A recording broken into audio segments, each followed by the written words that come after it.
I have two stories for you today. Both are about the power of imagination.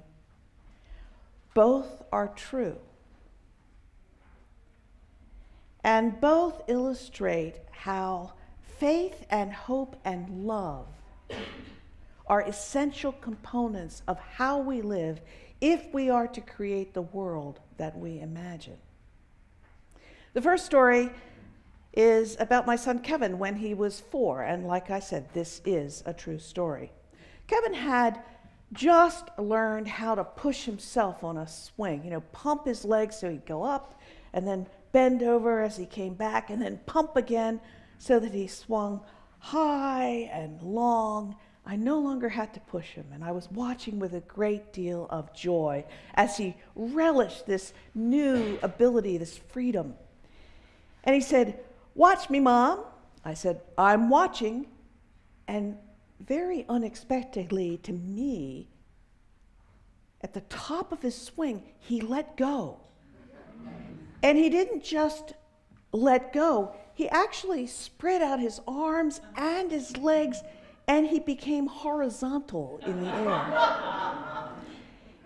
And then, after a few moments suspended like that, he dropped like a stone. Well, I was terrified. I was sure he had broken bones at least, and maybe internal injuries from the way he landed flat as a pancake on the ground. But as I ran over to him, he rolled over and pushed himself up and grinned at me. I could see he was all right, and he said, Mom, did you see? I was flying." And he was. When I jumped off a swing when I was a kid, I landed on my feet. I didn't try to stretch out flat the way Kevin did. But Kevin had watched birds, and he knew that when they flew, they did not fly with their feet pointed straight down. They flew with their wings outstretched and their legs back and horizontal to the ground. And so he imagined himself doing that. And it gave him the faith to try. And he actually did manage to defy gravity for a short time. It was remarkable. When we try to imagine the kind of world we want to live in, it's hard sometimes to reconcile our vision, our hope, with the kind of world we see around us. Sometimes all it takes is to look at the news. I don't need to tell you the things in the world that are unjust, unfair. Sometimes it's hard for us to have the faith to even begin to hope so that we can actually act on our imaginations and help to make the world different. Sometimes the news is so discouraging that we feel like giving up.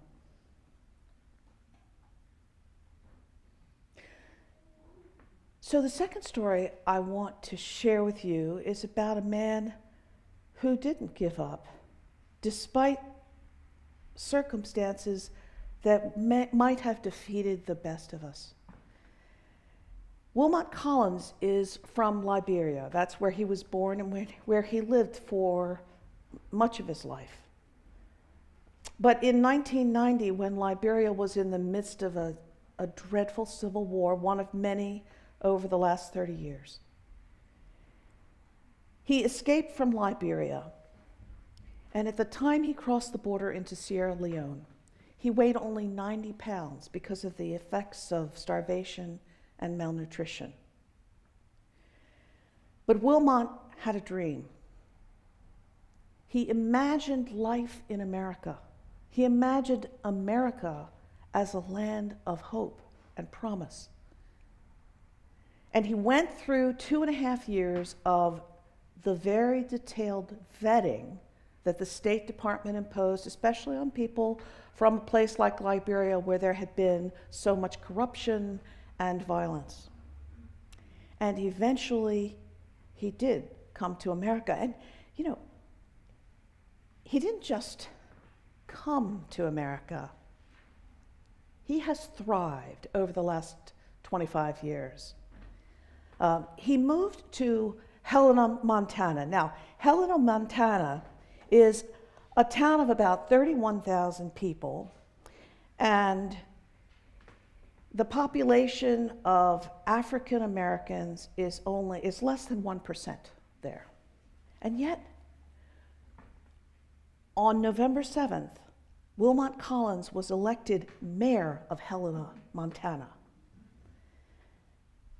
He decided to run because he wanted to address issues of teenage homelessness and the understaffed police and fire departments. He's in the Navy Reserve. He's an adjunct professor at the University of Montana, and he's a doctoral candidate in forensic psychology.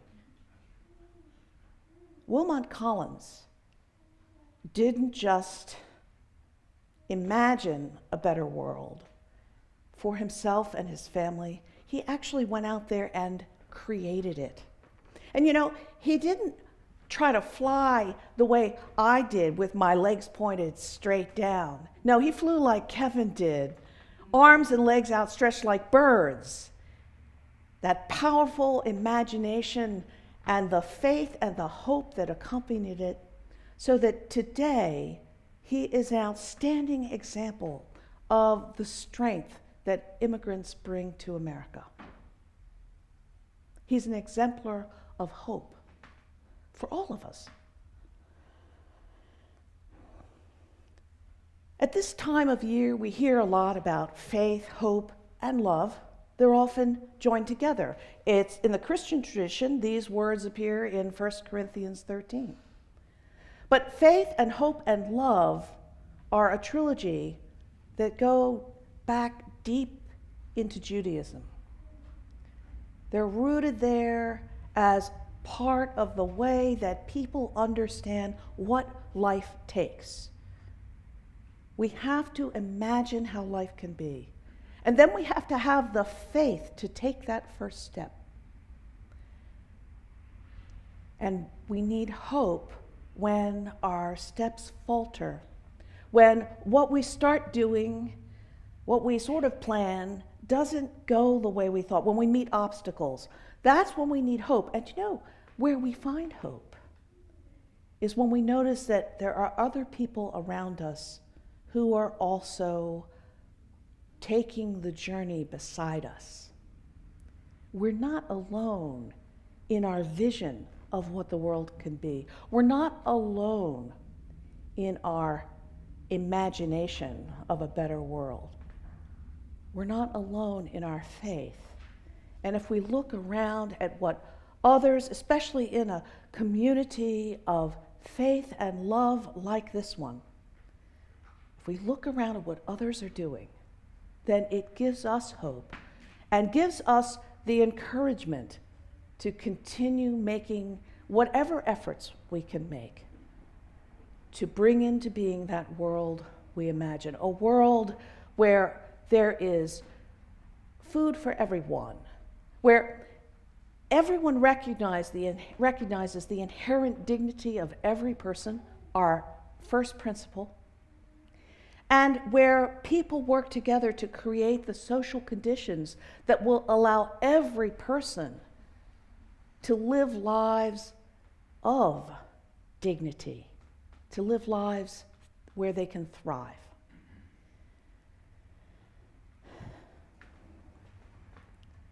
And love, the role of love in all this. It's hard sometimes to understand where love begins, because it certainly doesn't end. The more love we offer to the world, the more there seems to be to give away. Love moves us to care. Love is what generates the energy to do anything at all. Love is the power source for that light within.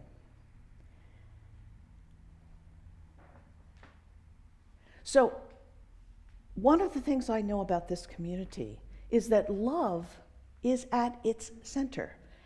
And here's how I know that. In September, during the water ceremony, I asked each of you to write on little sticky fish notes the gifts that you bring to First Unitarian Church.